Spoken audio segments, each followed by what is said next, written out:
KPI green से related कुछ important updates की बात करते हैं। देखो दोस्तों, आज के दिन अगर देखा जाए तो केपीआई ग्रीन आपको फोकस में रहती हुई देखने को मिली थी, क्योंकि केपीआई ग्रीन जिस ग्रुप से बिलोंग करती है उस ग्रुप से रिलेटेड कुछ बड़ी खबर हमें सुनने को मिल रही है। अब न्यूज़ कंप्लीट आप नोट कर सकते हैं यहाँ पर। देखो, KPI green energy limited KP group की पार्ट है। जैसा कि हम बोल सकते हैं Reliance group, HDFC group, Adani group, Bajaj group, तो वैसा ही KPI green energy KP group का पार्ट है। क्लियर। और केपी ग्रुप ने 3 एमओयू साइन किया है डेल्टा इलेक्ट्रॉनिक्स इंडिया के साथ। अब ये एमओयू साइन करने का मेन मोटिव क्या है, उसके डिटेल्स भी आपको यहाँ पर देखने को मिलेंगे। Clean energy and technology deployment में ये कंपनी काम करने वाली है। अब देखो दोस्तों, यहाँ पर बताया गया और भी काफ़ी सारी चीज़ें, जिसमें ये बताया गया है कि कंपनी 3 हाई इम्पैक्ट एरियाज़ में काम करने वाली है। मेनली कंपनी ये जो एग्रीमेंट साइन की है उसका मेन मोटिव ये है कि 3 हाई इम्पैक्ट एरिया में कंपनी को काम करना है। एरिया मतलब बोल सकते हैं फील्ड की बात हो रही है, या फिर हम बोल सकते हैं सेगमेंट्स की बात हो रही है। अब कौन कौन सा सेगमेंट है, तो एक सेगमेंट है बैटरी एनर्जी स्टोरेज सिस्टम का। दूसरा सेगमेंट आपको देखने को मिलता है green hydrogen and electric vehicle charging infrastructure का। और तीसरा सेगमेंट आपको देखने को मिलता है जनरेशन सोलर इन्वर्टर्स का, नेक्स्ट जनरेशन सोलर इन्वर्टर का।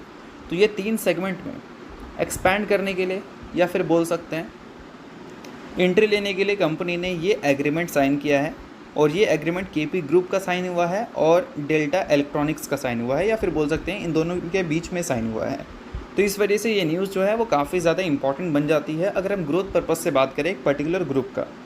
अब देखो दोस्तों, केपीआई ग्रीन की भी बात कर लेते हैं। तो देखो, केपीआई ग्रीन उन कंपनी में से है जिसके जो करंट वैल्यूशन है उस वैल्यूशन को जस्टिफाई कंपनी के अर्निंग्स लगातार करते हुए आ रहे हैं।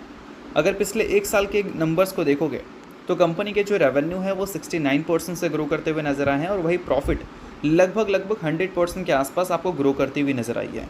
तो कंपनी के जो अर्निंग्स हैं वो काफ़ी ज़बरदस्त हमें देखने को मिले हैं। और इसी फेज़ में अगर कंपनी के वैल्यूशंस की बात करें तो उसमें एक करेक्शन हमें देखने को मिला है।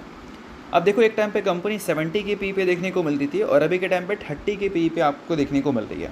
70 के पी पे भी देखने को मिलती तो भी जो प्रेजेंट कंपनी के अर्निंग्स हैं वो 70 के पी को पूरी तरह से जस्टिफाई कर रहे हैं। बट फिर भी मार्केट को लग रहा है कि आगे चलकर कंपनी के अर्निंग्स आपको स्लो होती हुई नज़र आ सकती है।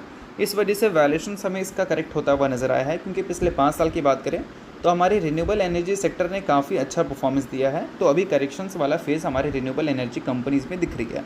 इस वजह से मैक्सिमम रिन्यूएबल एनर्जी स्टॉक्स की परफॉर्मेंस कुछ खास आपको अच्छी देखने को नहीं मिल रही है, जिसमें केपीआई ग्रीन एनर्जी का भी नाम है।